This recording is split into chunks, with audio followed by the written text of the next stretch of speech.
Every single day, millions of people are making tiny decisions while walking, decisions that seem completely harmless, until they absolutely aren't. Today, I'm going to show you the things you should never do while walking.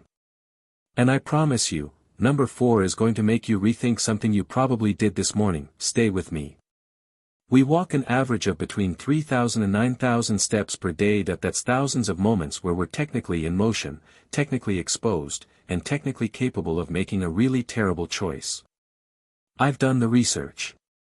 I've gone through the studies, the statistics, and the genuinely baffling news headlines, and what I found. Most of us are walking through life like we're invincible. We're not. Let's fix that. Texting while walking. Okay, number 1, and I know you've heard this before, but texting while walking is actually way more dangerous than most people realize. Here's what people get wrong. They think the risk is just about bumping into things. Embarrassing, sure, but the real danger runs deeper. When you text and walk, your brain enters what researchers call inattentional blindness. It's not just that your eyes are on your phone, it's that your brain has literally stopped processing your environment. You're physically present but cognitively absent. Studies from the University of Queensland found that people who text while walking change their gait entirely. You slow down. You veer off course. You lift your feet less, which means you're more likely to trip on literally nothing. And here's the stat that genuinely shocked me. In the United States alone, pedestrian injuries involving distracted walking have climbed significantly over the past decade, with a large portion involving smartphones. And we're not talking minor injuries. We're talking broken bones, concussions, and yes, fatalities at crosswalks. The crosswalk problem is particularly bad. When you're texting at a crosswalk, you're less likely to look both ways, obviously, but studies also show you're less likely to notice the light changing, less likely to walk at a pace that clears the crosswalk in time, and far more likely to step off the curb before it's safe. The fix? It sounds stupidly simple. Just stop walking when you need to text. Step aside. Take 2 seconds. The message will still be there. Your life is worth more than not making someone wait 30 seconds for your reply. Wearing headphones at full volume. Number 2 is one I personally had to reckon with, and if you walk with headphones in, listen closely. Pun absolutely intended. Headphones are wonderful. Music is wonderful. Podcasts, audiobooks, phone calls, all wonderful. But here's what's not wonderful: blocking out the entire auditory landscape of your environment. Your ears are your first line of defense in dozens of scenarios. You hear a car horn before you see the car. You hear someone behind you before you feel them. You hear the rumble of a train, the shout of a warning, the screech of brakes. When you're walking in noise-canceling headphones at full volume, you've essentially disconnected a crucial safety sensor. Research published in the journal Injury Prevention found that pedestrian accidents involving headphone-wearing victims tripled over roughly a decade. And in the majority of fatal cases, the vehicle or train, yes, train, had sounded a horn or alarm that the victims simply never heard. Now, I'm not saying throw your AirPods in the bin. I wear mine constantly. But here's the rule: one ear out, or volume at a level where you can still hear your surroundings. If you can't hear someone call your name at 10 feet away, it's too loud. There's also a bone conduction headphone option now, headphones that sit on your cheekbones rather than in your ears, so your ear canals stay completely open. Cyclists use them. Runners use them.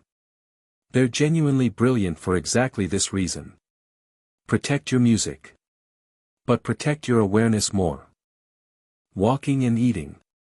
Alright, number 3. And this one's a bit of a curveball. Walking and eating. Now before you roll your eyes, I'm not talking about occasionally sipping a coffee on your morning commute. I'm talking about the habit of treating walking as multitasking time for meals. And there are a few reasons this is genuinely bad. First, digestion. Your body is actually not great at digesting food while you're moving. When you walk, your body redirects blood flow to your leg muscles. That's blood that your digestive system could be using to break down food efficiently. The result? Slower digestion, bloating, and in some cases, genuine stomach discomfort. There's a reason that virtually every culture in the world has some version of a post-meal tradition that involves resting, not rushing back out the door. Second, choking risk. This one sounds dramatic, but it's real. Eating while walking increases the chance of accidentally inhaling food because your breathing rhythm is irregular when you're moving. Add in talking, add in distraction, add in looking both ways at a crossing, and suddenly a bite of sandwich becomes a genuine hazard. And third, and this one's more psychological, eating while walking means you're not paying attention to your food. You eat faster. You chew less. You take bigger bites. And studies on mindful eating consistently show that when you eat distracted, you eat more because your brain never registers the full sensory experience of the meal. You feel less satisfied, even if you consumed the same calories. The ancient practice of mindful eating, sitting down, tasting your food, being present, isn't just a wellness trend. It's literally how your body is designed to work. So if you're power walking through your lunch, your gut is staging a quiet protest. Staring at your phone screen in the sun. This one caught me off guard when I first came across the research. How many of you, when you're walking outside on a bright day and your phone screen is hard to see, just crank the brightness up? Yeah, me too. But here's the thing, staring at a maximum brightness screen in direct sunlight, especially while your eyes are constantly adjusting between the dark phone screen and the bright environment around you, causes real eye strain. And not just the kind that goes away after a blink. Optometrists refer to this kind of visual stress as accommodation fatigue, where your eye muscles, which adjust your lens to focus at different distances, get overworked trying to jump between your phone, a few inches from your face, and the world ahead of you, potentially hundreds of feet. Do this repeatedly, over months and years. It contributes to what researchers are increasingly calling digital eye strain syndrome, symptoms including chronic headaches, blurred vision, difficulty focusing, and dry eyes. The simple fix: if you can't see your screen, it's a sign you should put it away and simply walk. The world outside your phone is actually pretty interesting. Walking with bad posture. Number 5, your posture while walking. This one might seem like a vanity thing, like, who cares if you're a little hunched? But the consequences of habitually poor walking posture go way beyond aesthetics. When you walk hunched over, especially when looking down at a phone, you put enormous strain on your cervical spine. Your head weighs roughly 10 to 12 pounds when held in a neutral position. But for every inch it tilts forward, the effective load on your neck increases dramatically. At a 45-degree tilt, which is a pretty normal phone-checking angle, the force on your spine is equivalent to carrying somewhere around 50 pounds around your neck. Spine surgeons have a term for the resulting condition, tech neck.